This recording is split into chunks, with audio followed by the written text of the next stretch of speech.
UN Secretary General Antonio Guterres said, "Today we have a surplus of multilateral challenges and a deficit of multilateral solutions. The United Nations has proved itself to be an adaptable instrument that has evolved in response to the changing times. It has upheld the triumph of the idea of the sovereign state, as is seen in the growing number of memberships. However, the United Nations has been facing crisis of expectations. Its lofty ideals can neither be fully attained nor abandoned, resulting in eternal credibility and achievement gap." The launching of this book is very appropriate to effectively address the global problems of the 21st century. The UN will need to undergo a series of reforms in its structures and its culture in order to become a more dynamic, more accountable institution. We are awaiting the arrival of Ambassador Sitaram Sharm, the former Indian ambassador to the Republic of Slovenia, who is expected. We also have with us the Air Chief Marshal, retired Mr. Arup Raha, former Chief of the Air Staff of India, Mr. Matsutaro Yamasaki, Deputy Consul General of Japan in Kolkata, Mrs. Elizabeth Lee, Director, American Center in Kolkata, Mr. Nicolas Fassino, Director of Alliance Française, Professor Suranjan Das, former Vice Chancellor of Jadavpur University and Vice Chancellor of Arabic University, Kolkata, Ms. Aditi Roy Khattak, and of course distinguished guests who are present here today. May I request Professor Suranjan Das to address us? Sharmaji also deserves to be complimented for underscoring the efforts of the United Nations in developing a global civil society. In this context, he highlights the role of the NGOs in linking the civil society with the world body, which, as he notes, I quote, has certainly yielded excellent results, unquote, in developing people's movement in the realm of climate change, disarmament, green movement, gender rights, and the transfer of technology from the north to the south. Sharmaji in chapter 30 refers to the United Nations move in developing a new information order, and I believe this move was also a result of civil society pressures. United Nations Charter, unquote. Mr. Sharma, through his leadership role of the World Federation of United Nations Associations, has himself played a pivotal role in linking the civil society to the world body.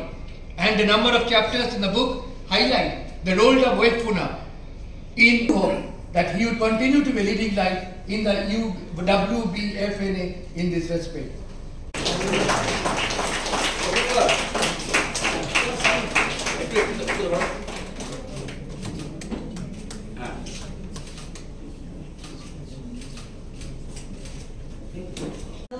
Of this wonderful evening. God bless.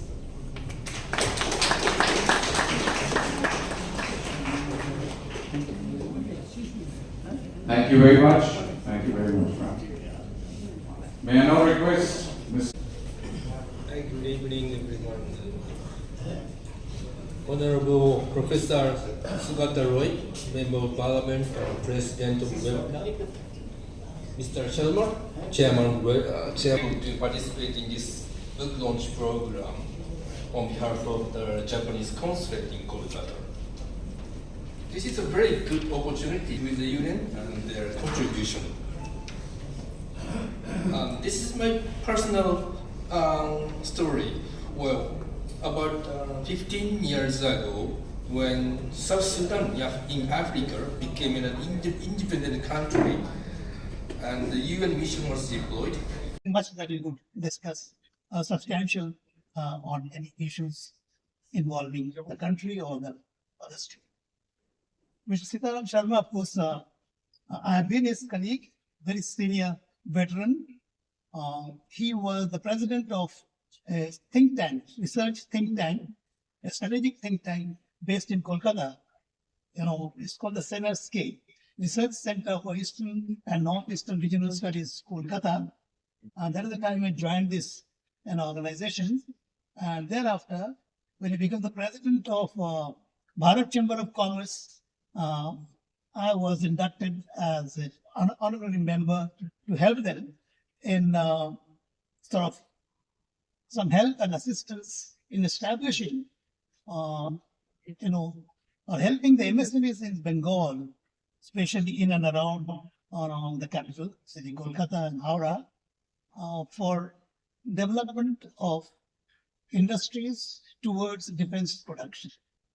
And I think I was of some help to the Bengal Bharat Chamber for organizing an exhibition and a seminar on the same subject.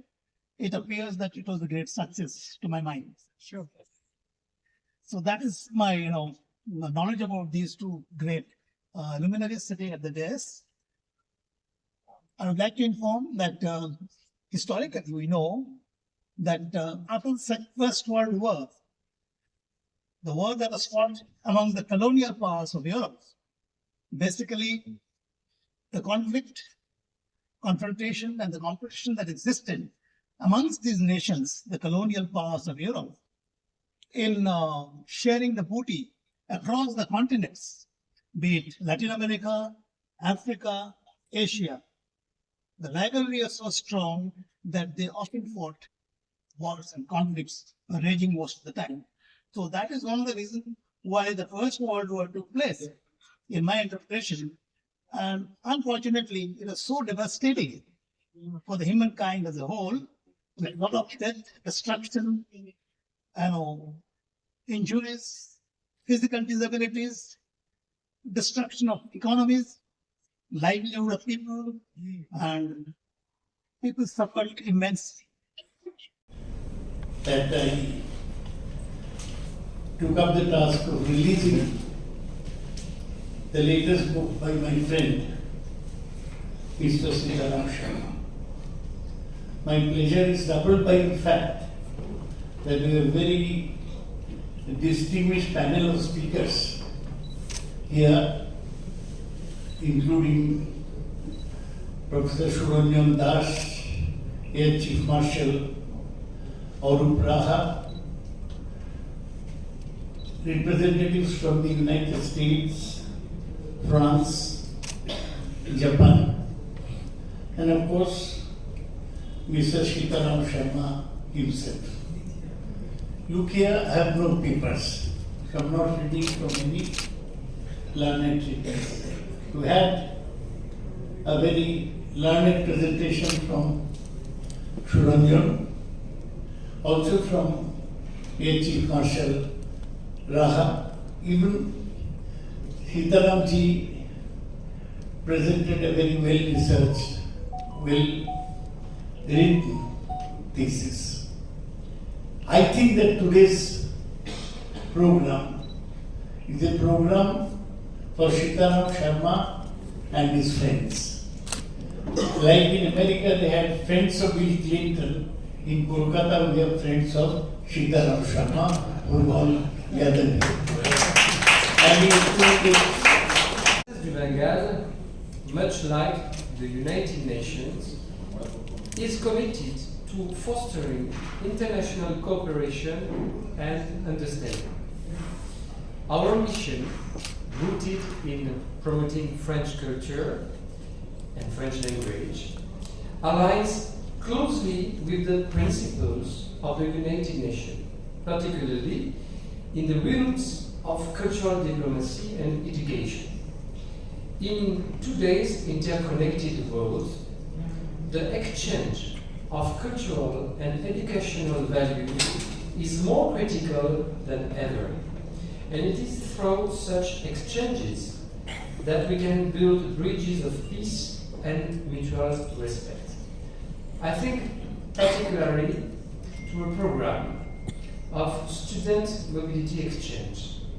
I think personally, because I experienced it in Europe, that it is the best way to build brotherhood, friendship, open-mindedness, when we discovered something different that we used to have. Dear Mr. Sharma, your anthology of speeches and articles is a testament to his unwavering commitment and profound insights into the journey of the United Nations. It is through the work of individuals like you that we are reminded of the enduring relevance and necessity of the United Nations in our quest for a better world.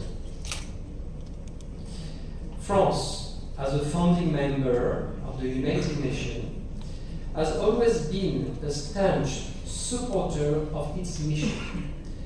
The French cultural heritage, rich in literature, arts, and philosophy, our system is unrealistic.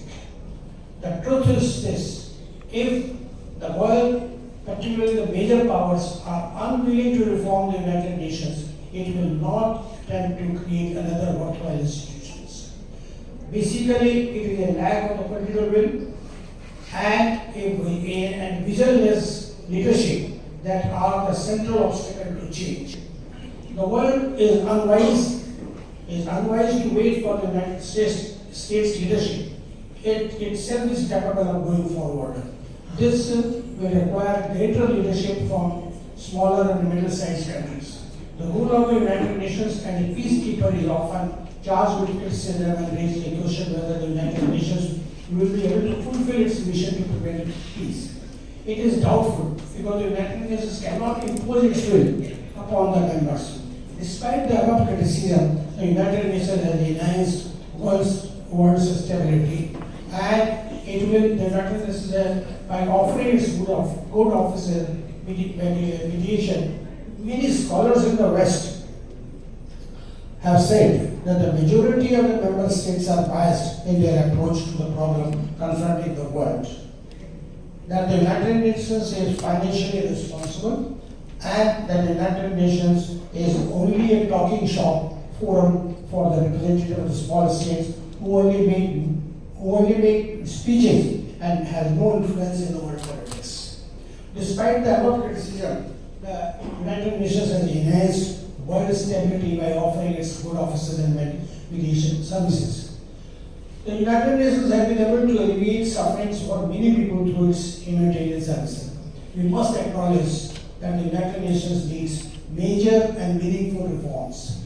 The composition of the Security Council needs to change to reflect the contemporary realities of the 21st century. It must include expansion of the United Nations Security Council in both permanent and non-permanent categories. Unfortunately, the United Nations suffers from a democracy deficit. Its structure and decision-making process reflects the world of 1945, not of the world 2024. Unless it becomes more representative of the contemporary world and more relevant to our concerns and aspirations, its ability to deliver on the Charter obligation will continue to be limited. This we should acknowledge and understand. If we fail the United Nations, we fail the succeeding generations. Unfortunately, so far, the reforms of the initiative by the United Nations since 1992 has neither been effective nor fruitful. It is only a reformed and representative and revitalized United Nations that can become an effective focal point for the cooperative effort of the world community. We have to recognize that United Nations is in need of urgent and comprehensive reforms. Thank you very much. Pleasure to meet you. It's very nice to meet you, and I messed up that last bit. That was a mix of Japanese and Hindi. So I'm still a student and still learning in many ways. So if you guys ever get nervous with public speaking, don't worry. It's okay. So it's such a pleasure to be here and to join all of you this evening, especially to celebrate the extraordinary accomplishments of Mr. Sharma. This is an extraordinary book, and I'm so excited to read it, sir. I wanted to say again, congratulations, because the perspectives that are offered from experts like this are rare and difficult to find. I will say I also agree with your point that the UN was founded in hope, and I think it's a hope that many of us continue to share. And that's one of the reasons that you still see the UN struggling today. It requires all voices, many voices. My most recent experience in working with the UN has been working with UNHCR and many of the other organizations of the UN as I helped refugees from Ukraine and Moldova as they fled war and despair. I've met many of these refugees myself, and I've understood the impact that it is to have when you see somebody who has lost their home and their families and they're afraid. And they're looking for someone to reach out a helping hand. But it's an extraordinary opportunity to be able to participate in this event this evening and to get to read this book and to celebrate this extraordinary achievement. So I would just say, in an effort to keep this brief, congratulations, thank you very much. Merci beaucoup, Donobad, thank you. Ladies and gentlemen, so in conclusion, what we discussed here today, I would like to thank each of you for being present here.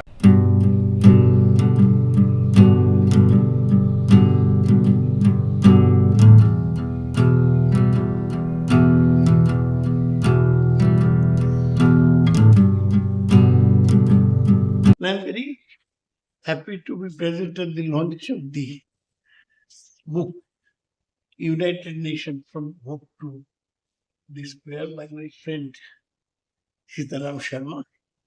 It's an extremely informed and well thought out book. I wish this wide circulation.